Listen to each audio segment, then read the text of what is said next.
Hey spin enthusiasts!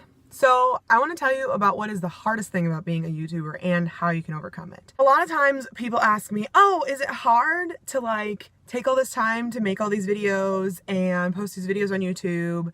And yeah, it's a lot of time. That is fairly difficult, especially I'm a full-time high school biology teacher. And so putting all this stuff out there, it takes a lot of time and that is difficult. But the hardest thing, the absolute hardest thing is just putting yourself out there and letting yourself be open to all of the potential negativity and criticism that is out there in the world. And so that takes a lot.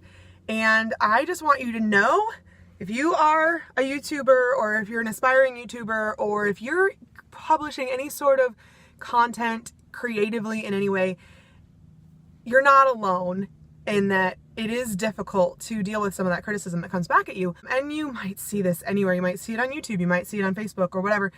The way I deal with it is I pretty much just kind of take it with a grain of salt and then ignore it, because I get criticized a lot of times for I'll get criticized for wearing too much makeup. I get criticized for not wearing enough makeup.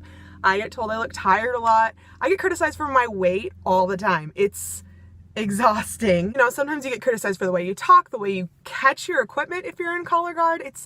There's a lot. So my advice to you would be, look at it, take it with a grain of salt. If it's something that you can feasibly improve upon, if it's something that someone criticizes you, they're like, oh, you talk way too fast, I can't understand you. That's constructive criticism. They're trying to help, more or less, even if they don't think they're trying to help. Maybe they're just trying to be a jerk. But if you really talk too fast and they can't understand you, maybe that's something you could practice and improve upon. But if they're just oh, you don't wear enough makeup, psh, bye. I have no problem just deleting comments. And if there are people who repeatedly comment negative things, I will just ban them from the channel. And there's not really anything else you can do, because you're never going to please everybody. There is always somebody that is not going to like what you're doing, even if what you're doing is exactly perfect. Now, being that I'm a biology teacher, one of my projects that I have my students do is a documentary video. They do a documentary about an animal at the end of the year as their final project, and they have to upload it to YouTube. And there's this choice that they have to make. They have to make the critical choice of whether they're going to put it as a public video on YouTube for anyone to see, or they can put it on as an unlisted video. And when they put it on as an unlisted video, they still have the link. They can still turn the link in and get all the points for the assignment, just like everybody else, just like anybody can.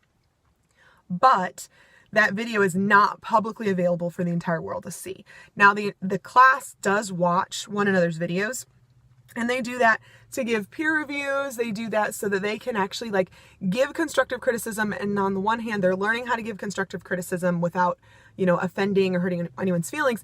And then they're also learning how to take constructive criticism and use it for the future. It's really a great project. And when students see that, I love hearing them look at it and go, you know what? I just published my first YouTube video. I'm a YouTuber all of a sudden, and it's great. But some of them don't want that. They don't want that exposure. They don't want that exposure to all of the potential negativity that's out there in the world. And I get it. It's okay. It's no problem at all.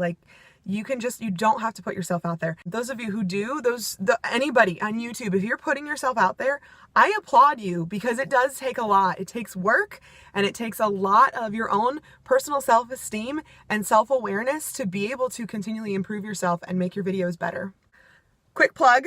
We have several single-day clinics coming up. We just added one in Florida. I'm so excited about. I'm going to be coming down to Florida and doing a single-day clinic on June 2nd. And then, of course, we're doing the one in Colorado the very next weekend. So make sure, if you are in those areas, come spin with me. It doesn't cost a lot. We just want you to go to our website, sign up online.